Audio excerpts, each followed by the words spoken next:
One Piece Love Actions akhirnya diperbarui untuk season 2. Sebenarnya gue nggak terlalu kaget sih, bahkan gue cukup senang akhirnya diperbarui season 2. Butuh waktu yang cukup lama untuk gue akhirnya bisa mengulas One Piece Love Actions. Awalnya gue juga ragu-ragu mau bikin video lagi atau enggak karena lama banget kalau bikin video YouTube tuh. Awalnya tuh gue skeptis sama One Piece Live Actions kan, ketika diumumkan akan ada live actionsnya, gue tuh kayak langsung takut gitu loh, kayak oh my god. Dan bahkan gue mendeklarasikan bahwa gue nggak mau nonton live actionsnya karena kita lihat sejarahnya banyak banget kan anime atau manga yang diadaptasikan ke dalam live actions tuh jadinya tuh jelek banget.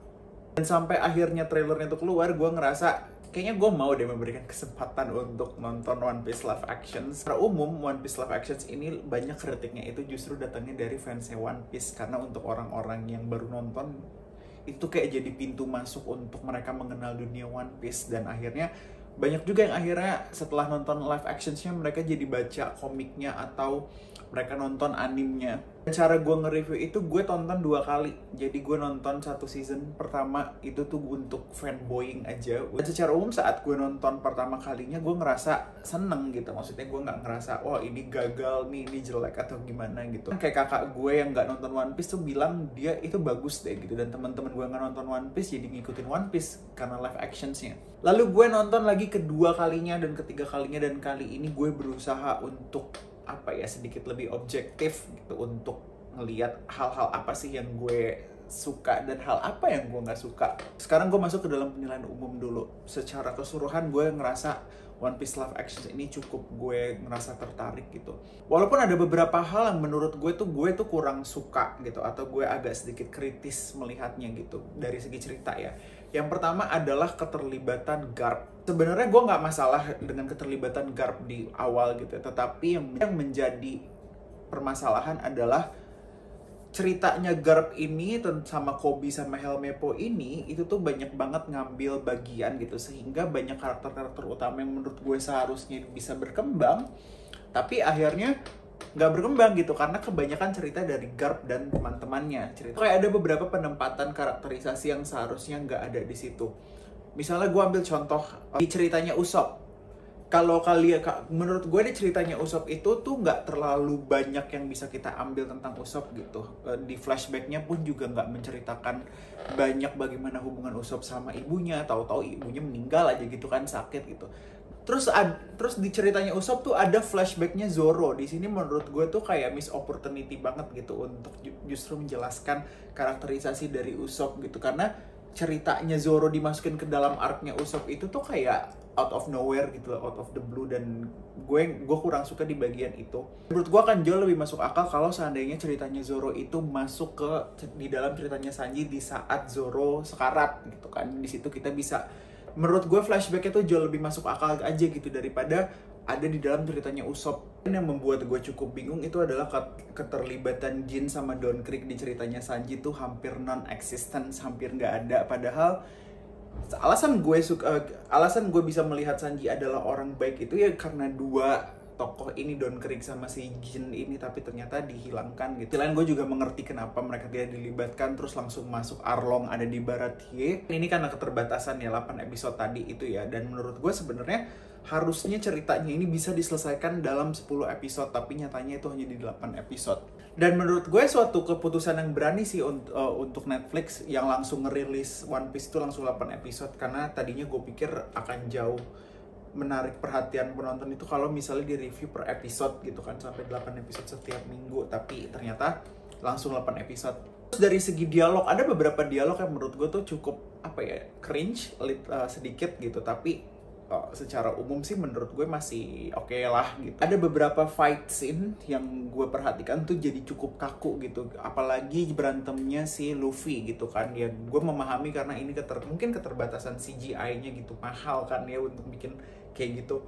Kekuatan gum fruit ini tuh jadinya hanya terbatas aja gitu loh. Si Luffy tuh jadi kayak nggak bergerak bebas gitu kan. Highlight gue tuh dengan hubungan Koby dan Helmeppo di situ.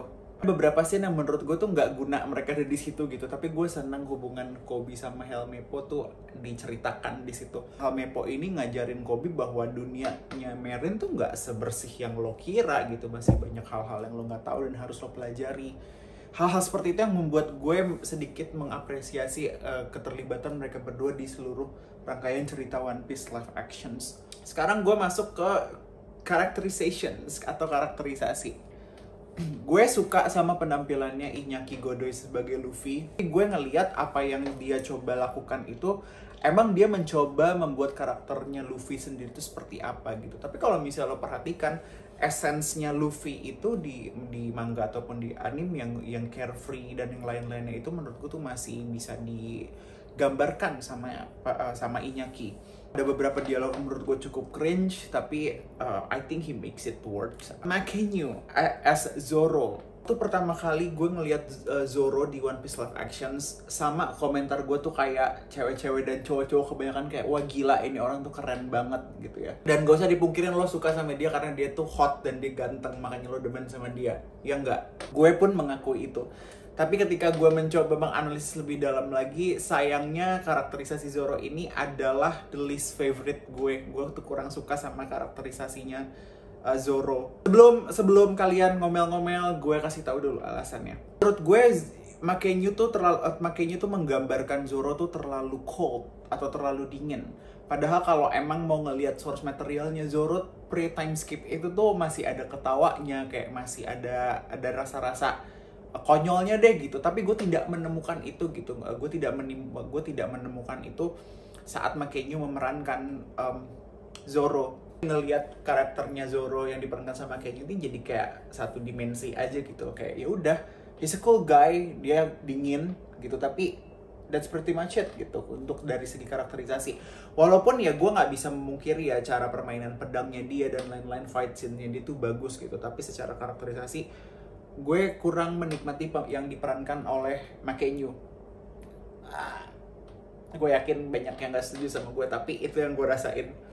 Lalu ada Nami yang diperankan oleh Emily Rudd. Nah, menurut gue ini pemeranannya cukup baik gitu. Walaupun ya tentu kita nggak bisa ngebandingin scene yang Nami meminta bantuan Luffy itu disamain sama anime, tuh menurut gue itu nggak akan bisa dilakukan gitu. Tapi ketika gue ngeliat pemeranannya Nami, menurut gue cukup suka sama apa yang diberikan sama Emily Rudd. Ada beberapa small detail yang bisa teman-teman lihat gitu dari dia persisten banget merasa, oh gue bukan bagian dari kru gitu, tapi pelan-pelan dia jadi peduli sama krunya gitu, akhirnya menganggap orang-orang tuh temennya gitu, padahal awalnya kan enggak gitu kan. Terus ada Jacob Romero sebagai Usopp. Ini berpengaruh ya, ini berpengaruh sama apa yang tadi gue sebutkan di cerita yang gue kurang suka, karena banyak banget bagian yang harus diceritakan di ceritanya Usopp tapi malah dipotong, entah itu sama flashbacknya Zoro atau dari ceritanya Marine gitu, atau ceritanya dari Angkatan Laut. Karakternya Usopp itu sangat underdeveloped menurut gue. Gak banyak hal yang gue ketahui dari dia, walaupun dia cool gitu kan, maksud pembawaannya dia sebagai Usopp yang suka berbohong tuh menurut gue itu cukup menarik, cukup lucu. Dia punya groove-nya sendiri gitu. Gak banyak hal yang gue ketahui tentang Usopp. Secara umum ya oke lah gitu, walaupun gue kurang puas banget sama apa yang diperankan. Terus ada Sanji, diperankan oleh Taz Skylar. Gue bisa bilang Taz Skylar ini jadi salah satu pemain favorit gue. Di anime atau di manga gue tuh kurang suka sama karakternya Sanji. Tapi di live action, Sanji tuh menjadi salah satu sosok favorit gue. Ya ampun, I'm simping for him, like he can kicks me anytime, any day. Oke, that sounds weird, tapi gue merasa seapresiatif itu sama Sanji. Loh, kenapa nggak Zoro? Kan menurut gue Sanji itu dalam waktu yang dia terima gitu kan, dari segi arc-nya gue tuh bisa melihat sosoknya Sanji sebagai seseorang yang baik gitu, walaupun sebenarnya bisa banget dikembangkan lebih dengan keterlibatan antagonis utama di arc-nya Sanji gitu. Tapi dengan materi yang dia berikan, gue tetap bisa ngelihat karakternya Sanji itu seperti apa. Yang dia bawakan itu nggak one dimensional gitu, dia bener-bener ya ada traits gitu, ada suatu hal yang membuat gue tuh tertarik sama dia. Dan ngelihat wawancara-wawancaranya yang dia belajar masak gitu kan, terus dia latihan nih, jadi gue sangat-sangat mengapresiasi apa yang diperankan Taz Skylar sebagai Sanji. Koby sama Helmeppo juga favorit gue suka pemeranan mereka. Garp itu kan konyol ya sebenarnya kalau kita lihat source materialnya. Nah, gue ngerasa Garp di sini tuh terlalu serius gitu. Gue lihat di sini tuh kayak lebih serius gitu. Ketika dia ketawa mau nangkap Luffy dan lain-lainnya tuh kayak antara apa ya, kayak orang mau jadi mental breakdown, jadi mau gila gitu loh, ngerti gak sih? Jadi ada tapi gue suka sama Garp gitu. Itu salah satu karakter favorit gue, cuma ya itu tadi terlalu serius banget gitu. Padahal kan aslinya nggak kayak gitu. Arlong yang gue mau komentarin itu tingginya aja kayaknya lebih tinggi. Gue tuh menggambar Arlong kan kayak sosok gede gitu, tapi ini tingginya tuh kayak kurang aja sih. Tapi yang jadi highlight gue tuh adalah Buggy. Gue suka banget sama pemeranannya Buggy. Itu lucu, itu menarik deh pokoknya. Jadi secara keseluruhan One Piece live actions ini memberikan pengalaman yang baik untuk gue saat gue tonton sebagai fansnya One Piece. Gue gak kecewa banget lah, justru gue cukup menikmati pengalaman gue nonton One Piece live actions, dan gue berharap di season 2 ini akan jauh lebih baik. Ini ketika season 1 diumumkan, kita tuh gak punya ekspektasi apa-apa kan. Jadi mau bagus mau enggak, ya udah gitu, karena itu baru season pertama. Tapi season 2 dengan standar yang tinggi dari fans, apalagi nanti ada Chopper di season kedua, tentu ekspektasi gue tuh makin tinggi ketika ngomongin One Piece nanti gimana. Dan dari 1 sampai 5 gue kasih nilai 3,5. Tapi di saat gue nonton pertama kali gue kasih 4, tapi ketika gue mencoba nge-review akhirnya gue bisa memutuskan gue mau kasih nilai 3,5 dari 5. So ya, terima kasih.